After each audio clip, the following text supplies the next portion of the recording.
Hi, my name is Ariaa, and this is Ariaaisms Spiritual Food for the Soul.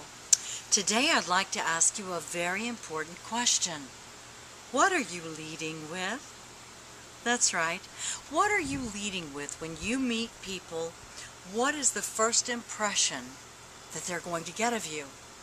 You know, this video blog came to mind because yesterday I was at Gold's Gym and I was swimming, and a woman got into the pool and immediately she led with her diseases and her sicknesses, her sciatica, her fibromyalgia, her insomnia.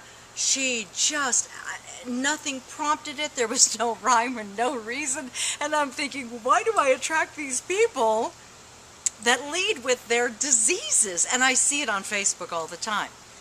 And of course, my first thought when someone starts bragging about their sickness and diseases is that they're enjoying it. Really, they're enjoying it way too much.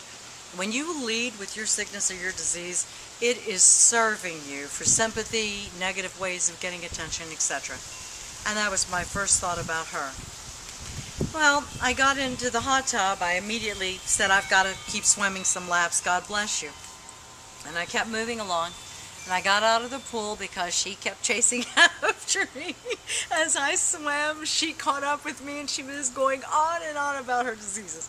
And I just, again, I can't hear this. It doesn't mean you don't have compassion for these folks, but I don't buy into that. I believe you can heal yourself on every level. I don't care if it's cancer. I don't care if it's fibromyalgia. If you really put your heart and mind and soul to it and work on the emotional body, you can heal yourself. There is no question. And I love these folks that believe in a powerful God, a God of, Mary with Immaculate Conception, and a God of resurrection and ascension, and yet they don't believe in God to the extreme that they heal themselves. I'm always baffled by the dichotomy of that. But I got away from her and I got in the hot tub, and there was a 70-year-old woman in there, and she said, "Oh, you made it over here fast." And I said, "I'm just baffled that someone would lead with their disease." And she said, "Well, she's had a tough time of it." Well, she followed me over there. And I look at everything that we're all teaching each other. I look at everything as an opportunity to serve. And I said to her, "Why would you lead with that?" And then it hit me. I remembered being at a dinner party with about 15 women back last, I guess it's only been about 7-8 months. And it was a formal dinner party, and I remember sitting at the opposite end. There was a seating card for all of us, and I was sitting at the opposite end from this woman of this very long banquet table, and I was remembering that that's how she led at the meal. That while we were all trying to enjoy this catered dinner, that she was talking about her sicknesses and her diseases. What are you leading with? Is that what you want people to know about you? I see people walking the streets every day looking down. They're not looking at anyone, they're not making eye contact, or they have their head buried in their device. And they're not leading with personality, with joy, with a smile, with warmth, with friendliness. They're leading with ignoring everyone around them. Here's my narcissistic world, and I'm going to stay in my little narcissistic, selfish world. Think about it. What are you doing? We're human beings. We're supposed to make eye contact. We're supposed to connect. We're supposed to inspire, uplift, and add to each other's lives. You're on this thing because you want to connect. When you've got a world around you, you're ignoring in lieu of being on this thing, on your device. I see people walking through stores every day, just frowning. There's a frown on their face, a permanent frown, and you're thinking, yikes, that's going to stick. It reminds me of the old joke of when you used to cross your eyes and your parents would say, "It's going to stick." So will that permanent scowl. If you keep frowning like that, thank God I don't have Botox, so I can still frown. Most women can't these days, sadly. But that scowl, that frown is going to stick.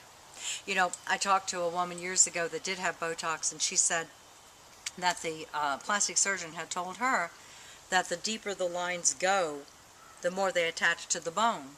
So if you keep that permanent scowl and frown on your face, it will stick and absolutely will grow deeper and deeper with every passing day. What are you leading with? Are you someone lovely but nobody knows it? Because again, you have your head planted in your device. Are you someone that is missing the opportunity to reconnect with someone from your past? Or to make a new friend along the journey that could add to your life? Are you someone that's missing out on bringing yourself to the game of life? I urge you to think about what you're leading with. If you're leading with negatives and sickness and disease, if you're leading with your aches, your pains, don't be a bit surprised if people try to run from you like I did yesterday.